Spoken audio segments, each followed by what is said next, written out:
UPL stock एका दिवसामध्ये 15% down. होय, हे खरं आहे. काय झालं? यूपीएलची अनाउन्समेंट आली प्लस Q3चा रिझल्ट आला. यामुळे हा डाऊनफॉल आलाय.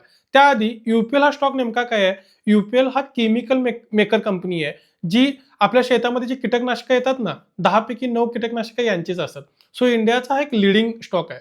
पण झालंय काय? कंपनी सध्या 3 गोष्टी करते. इंडियामध्ये जे काही त्यांचा बिझनेस आहे ना, त्याच्या व्यतिरिक्त 130 प्लस कंट्रीजमध्ये ते काम करतात. सो त्यांनी आता अनाउन्समेंट काय दिली आहे, की ग्लोबल बिझनेस जो आहे तो आम्ही वेगळा करू आणि इंडियाचा बिझनेस वेगळा करू. सो टेक्निकली 2 वेगळ्या लिस्टेड कंपनी असतील. त्याचा एक इम्पॅक्ट या न्यूजमुळे आलेला आहे. सेकंड चीज काय आहे, की या कंपनीवरती सध्या 30,000 कोटीचं कर्ज आहे. बघा, शेतकऱ्यावरती सुद्धा जेव्हा कर्ज असतं ना, तेव्हा किती वाईट परिस्थिती येते. सेम कंपनीसाठी सुद्धा ॲप्लिकेबल आहे. सो कर्ज जास्त आहे, ते कर्ज कमी होत नाहीये. त्याचा एक निगेटिव्ह इम्पॅक्ट आलाय. आणि तिसरी गोष्ट, ही कंपनी सातत्यानं नेट प्रॉफिट बनवत होती, नेट सेल ग्रो करत होती 2023 पर्यंत. 2024ला सडनली हीच कंपनी नेट लॉस मेकिंग झाली. मग 2025चा जेव्हा त्यांचा रिझल्ट आला, हार्डली 890 कोटीचा नेट प्रॉफिट पूर्ण फायनान्शियल इयरमध्ये ते बनवू शकले. जे 2022 पर्यंत जर तुम्ही रिझल्ट बघाल, तर तेव्हा 4,000 कोटी, 5,000 कोटी असं नेट प्रॉफिट होतं. सो खूप डाऊनफॉल आला.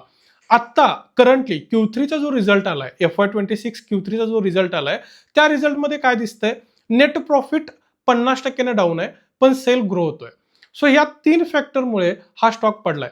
आता जर तुम्ही ऑलरेडी हा स्टॉक होल्ड करत असाल, तर काय करू शकता? हा स्टॉक अजून 5 ते 10% खाली पडेल, तर तुम्ही ॲव्हरेज डाऊन नक्की करू शकता. कारण कंपनीचं फंडामेंटल ग्रो होताना दिसतंय. ROC सुद्धा ग्रो होताना दिसतोय. त्यामुळे कन्सिडर केला जाऊ शकतो. जर तुम्ही बाय केला नसेल, तर तुमच्यासाठी ही एक अपॉर्च्युनिटी आहे का? तर नक्कीच अपॉर्च्युनिटी आहे, प्रोव्हायडिंग पुढच्या क्वार्टरचा रिझल्ट यावा लागेल. का? कारण या कंपनीवरचं कर्ज कमी झालं पाहिजे आणि हे जे म्हणतायत ना, की आम्ही 2 वेगळे बिझनेस करू, याची एक्झॅक्ट क्लॅरिटी आली पाहिजे, की त्यांचा अजेंडा काय आहे, त्यातून थॉट प्रोसेस काय आहे. या जेव्हा सगळ्या गोष्टी क्लिअर होतील, त्यावेळी नक्कीच आपण ॲक्शन घेऊ शकतो. सो कमेंट बॉक्समध्ये तुम्ही काय करणार आहात, हे मला नक्की कळवा. पुन्हा भेटू. धन्यवाद.